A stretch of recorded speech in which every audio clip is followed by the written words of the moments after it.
tutora perguntou por que a unha do cãozinho dela cresce muito. Perguntaram para o Bill, pessoal, por que a unha do cãozinho dessa pessoa cresce muito? Bom, a causa mais comum, se o animal está saudável, é porque ele não gasta, tá? Então, geralmente, cão que vive em quintal de piso frio, ou grama, ou terra, que não há o atrito, não há desgaste, não lixa, né? E não saem para passear com o tutor. Então, cães que não saem para passear, né? Que não pegam asfalto, calçadas, não desgastam.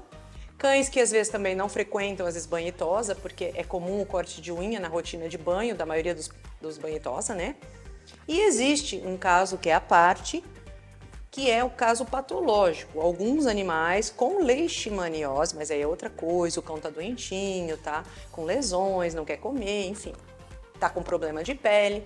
E a unha também pode crescer, tá? A gente chama de onicogrifose. É quando a unha cresce muito em cães que têm leishmaniose, tá bom? Olha que legal essa pergunta dessa tutora. Ela perguntou qual a melhor raça de cachorro para se ter em um apartamento. Quais as dicas? Bora lá? É uma pergunta que as pessoas deveriam se fazer quando adquirir um cão. Qual a melhor raça para ter em apartamento? Bom, depende.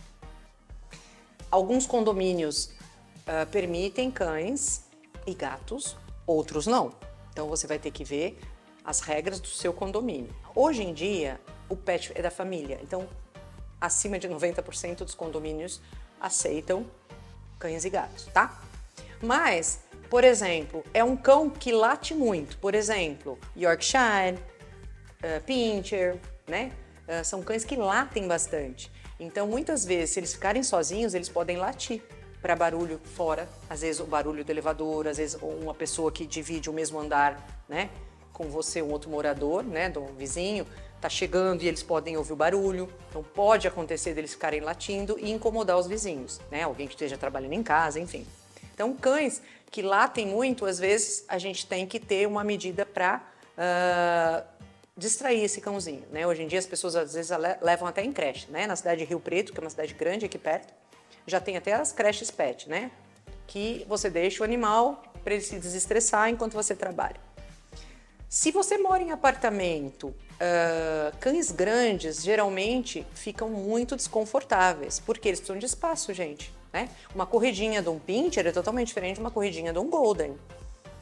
Fora que a maioria dos apartamentos tem piso frio, então para raças pesadas como Pitbull, Golden, Pastor, quando eles se tornarem velhos, vai ser muito sofrido, porque eles vão escorregar e podem ter ruptura de ligamento, dores, né, nas articulações, que já são comuns na velhice dessas raças, ou de cães grandes, né, digamos assim. Então é muito importante ter isso em mente.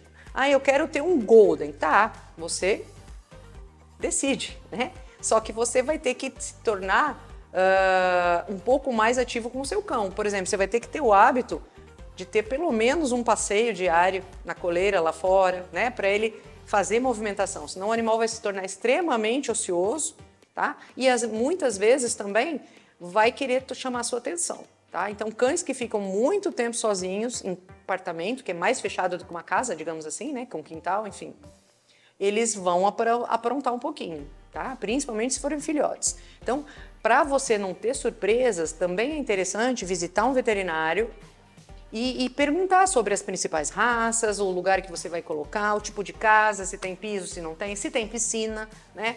A gente teve alguns casos muito tristes de tutores que tiveram seus filhotes afogados na piscina, como acontece com criança, eles não sabem, né?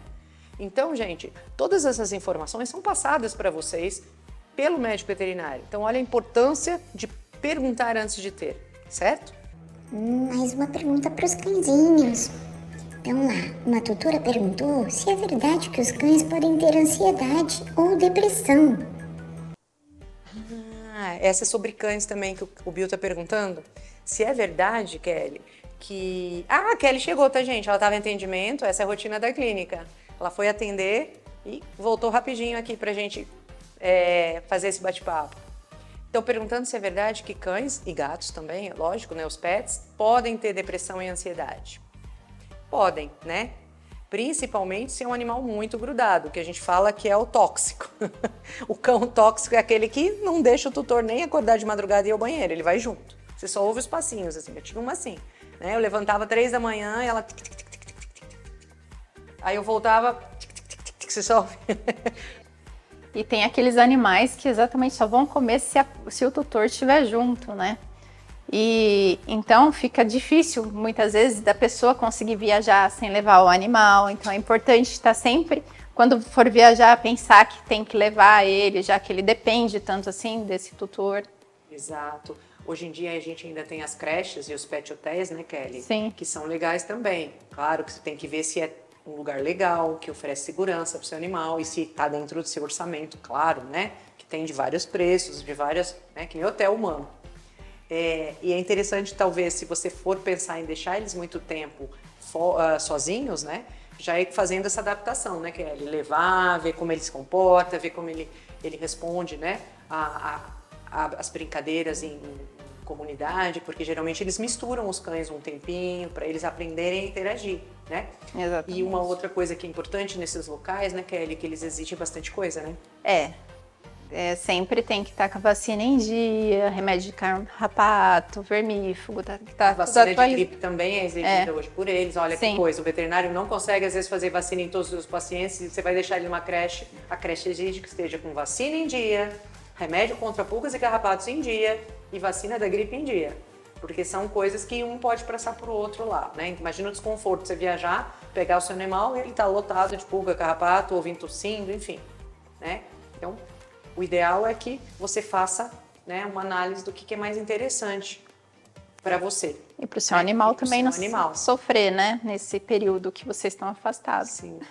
Geralmente na creche eles sofrem mais do que ficar sozinho em casa, né? Porque na creche vai ter outros cães, vai ter barulho, vai ter cheiro, né? Então eles acabam distraindo, igual criança, né? Na escolinha. Acostuma, né? Nossa, isso é muito legal. Muita gente pergunta aqui na clínica, né?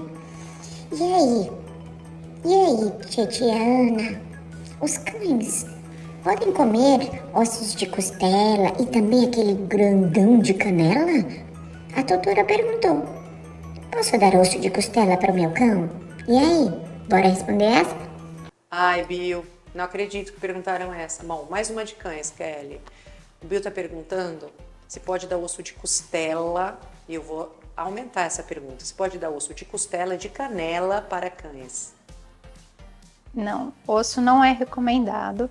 Dá para animais, porque na hora que eles fazem a mastigação, pode sair pedacinhos, esse pedacinho perfurar tanto o estômago, o intestino, e isso pode causar uma infecção muito grave, levando eles para uma cirurgia de emergência. Se não vier o óbito, né? Exatamente. Então, assim, meu cachorro come. Sim, geralmente os cães muito grandes conseguem roer, tá? Mas o problema é os cães às vezes quebram o osso na hora de roer. Então, não tem como evitar engolir. Sim. Se eles estivessem na natureza, como milhares de anos atrás, tudo bem, eles estavam atrás de comida, o osso limpa os dentes, enfim.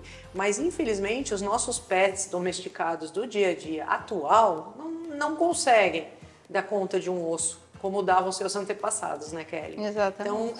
Então, muitas vezes é bom evitar. Ou se você for dar esses dois ossos, costela e canela, que são longos, então não são tão problemáticos, dê um pouco e tire, mas não deixe. Uma outra coisa também que eu vi acontecer com o osso, principalmente o osso de pego direto em açougue, né? Que vem com aquele cheiro de carne, com o resto de carne grudado. O cão às vezes enterra. E a gente teve um caso de um cão que desenterrou o osso e a carne que tinha sobrado lá naquele osso estava podre. E ele pode ter o quê? Botulismo. Botulismo, que é uma doença também muito comum dos cães adquirirem aqui na nossa região, tá? Comendo essa carne em putrefação que restou no resto desse osso de açougue, tá, gente? Então, muito cuidado. E também brinquedos, né, Kelly? Às vezes a pessoa compra um brinquedo, é um plástico duro, o plástico duro também solta fragmento. Sim. Cães filhotes adoram roubar meia, então também é perigoso. Então, tanto quanto o osso, tem que pensar em outros corpos estranhos, né? Exatamente. E filhote adora fazer arte, né? É o tempo todo procurando algo diferente. Então, eles acabam brincando e estragando alguns ursos, objetos que pode vir também a engolir e fazer mal para esses pequenininhos. A linguinha dele. Ai, coisa mais linda.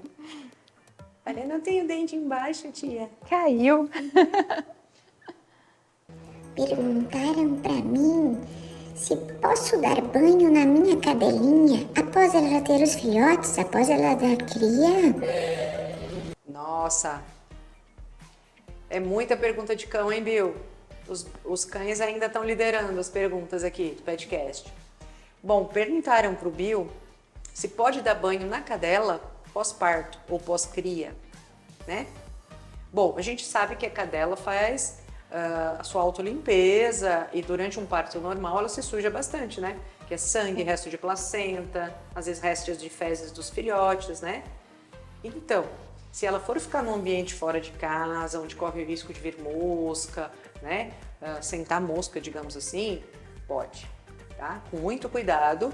Só não pode levar no pet, tá? Porque ela pode, às vezes, trazer doença para os filhotes. Então, tenta fazer a higienização ou dar o banhinho, né? Na sua casa, Sim. tá bom? Mas, normalmente, a gente não pede para dar banho, nem orienta que dê banho. Em casos que for exceção, né? Aí o banho pode ser dado. É. Mas sempre em casa, não deixando restos de shampoo, lava bem, enxaguar bem. Exatamente, principalmente bem, nas tetinhas, né? Senão os filhotes não vão parar de mamar, né? Isso é muito importante, usar um sabonetinho neutro, um shampoo neutro, só para fazer aquela higienização de tirar restos do parto, né? Tá bom, viu? Assim tá doendo. Tá te mordendo? Não, ele olhando pro Pedro de lado, assim, para ver se o Pedro se aproxima. Pentelho. Juninho ou pentelho? Não, pior que o Antônio é louco por o filme do Tarantino, Django. Ele ama Tarantino, né? E ele pôs o nome dele de Django. Falei, filho, olha o tamanho do bichinho. Você já assistiu Django? Já. Muito bom. Aí virou Django Júnior e eu chamo de Juninho, entendeu? Eu consegui convencer. Ai, você acha? Django. Django. Nossa senhora. Ufa, vamos falar um pouquinho sobre gatos, né? Nossa, eu devia chamar o Joca pra ele fazer as perguntas, né? Então bora lá. Primeira pergunta. Os gatos devem usar produtos contra pulgas e carrapatos? Aliás, eles podem? Essa é importante. Já comentamos quando falamos de pulga e carrapato no petcast bem lá atrás, né? Sobre carrapatos e pulgas, mas vamos falar de novo. Gatos podem ou devem usar produtos contra pulgas e carrapatos? E aí? Sim, como prevenção. Pulgas principalmente no gato, carrapato é mais difícil. Mas se você encontra machucadinhos, porque gato é difícil você achar aquela pulga, né? Porque eles lambem muito. Mas você vai encontrar crostinhas, picadinhas. As então, fezes, às vezes, as né? fezes, às Os vezes, pontinhos, isso. são as fezes da pulguinha. Então, se você tá vendo isso no seu animalzinho, provavelmente o ambiente da sua casa está mais contaminado, porque 95% está no ambiente.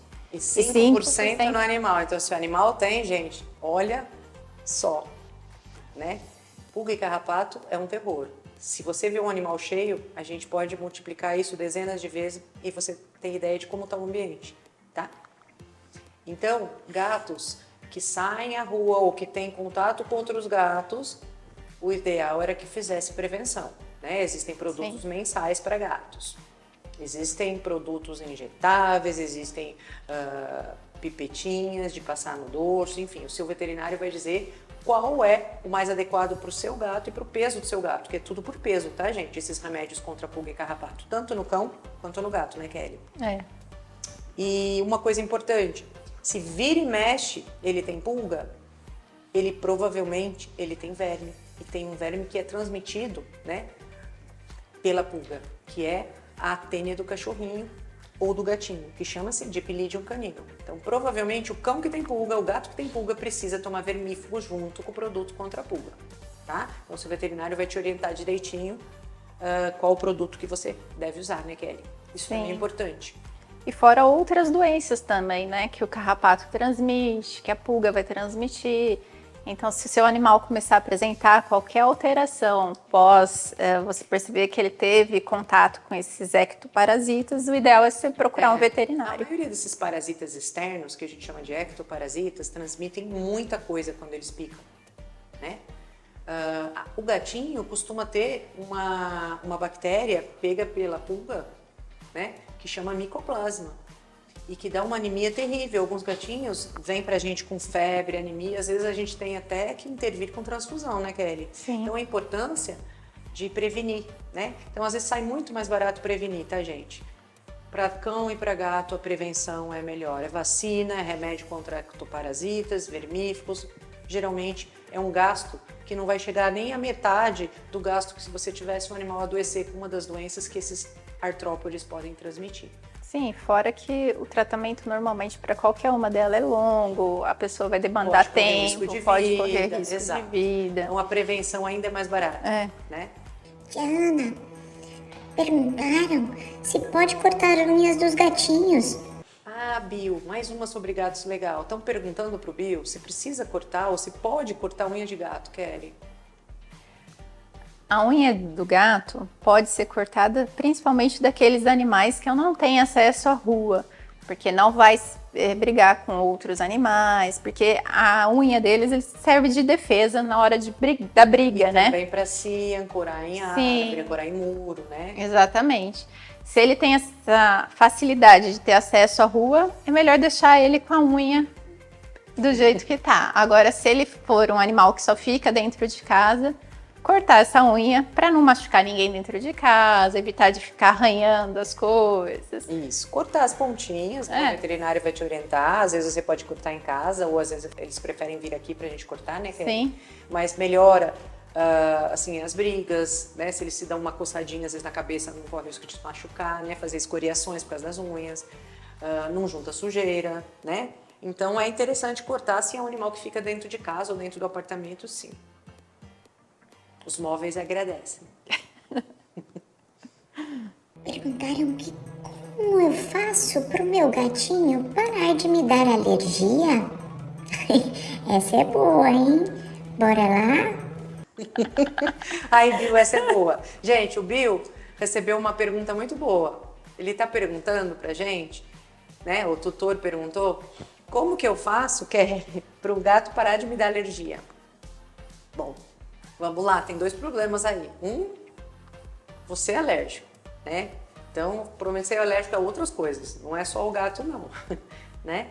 E não é o gato em si que te dá alergia, né, Kelly? Sim.